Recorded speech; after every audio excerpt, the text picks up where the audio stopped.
अब देखना दिलचस्प होगा कि समाजवादी पार्टी की मेहनत वहां पर क्या रंग लेकर आती है। इस खबर पर आपकी क्या राय है, हमें कमेंट बॉक्स में जरूर बताइए।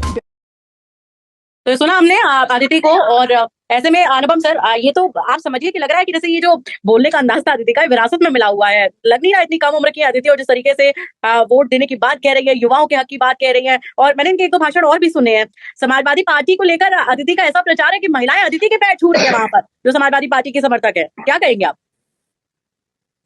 अब मैं गौरांशी कुछ कहूंगा तो फिर आपका कमेंट सेक्शन भर जाएगा, लेकिन आपने पूछा है तो कहूंगा जरूर कि बाकी चीजें तो ठीक है। मैं ये जैसा कि मैंने कहा कि मैनपुरी से मैं डिंपल को हारते हुए नहीं देख रहा हूँ। ये सारी कवायद इसलिए हो रही है कि साहब राष्ट्रीय अध्यक्ष की पत्नी है, अखिलेश यादव की पत्नी है, बम्पर जीत होनी चाहिए, लाखों लाख की जीत होनी चाहिए। वो सब चीजें मैटर करती हैं जब इस स्तर का नेता लड़ता है।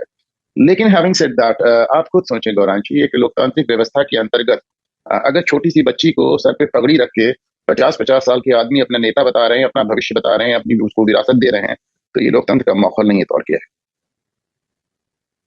मुझे समझ में आ रहा है सर, आप कमेंट सेक्शन क्यों आपके नाम से भरता है। नहीं, आप खुद सोचें मतलब पूरा सफाई परिवार, पूरा मुलायम परिवार राजनीति में है, वहां तक समझ में आता है।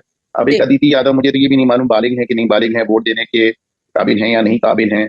उस छोटी सी लड़की अगर जाके चुनाव प्रचार भी कर रही है, और आप सोचें उसके पिता के और उसके दादा के बराबर के लोग उसके सर पे पगड़ी रख के उसको भविष्य का नेता मान रहे हैं, उसको अपना नेता मान रहे हैं, उसको यादव समाज का नेता मान रहे हैं, उसको आने वाले समय का नेता मान रहे हैं, उसको विरासत की गद्दी दी जा रही है, तो फिर ये कुछ भी हो सकता है। ये लोकतंत्र तो नहीं हो सकता गौरक्ष। वो तो बड़ी बात आपने यहाँ पर कह दी। सर, हमने सुना इस बार तो डिंपल यादव की बहन भी उतर गई है, भाभी बता रही है उनको, और वोट देने की बात समाजवादी पार्टी को कह रही है, और ये वो बहन है जो आर्मी में रह चुकी हैं। आगे बढ़ते हैं, बदायूं सीट का मतलब गौरांशी, मैं समझता हूँ अखिलेश जी बधाई के पात्र हैं। मुलायम सिंह ने जो अपना राजनीति केवल परिवार तक समेटी थी, अखिलेश उसको ससुराल तक ले गए।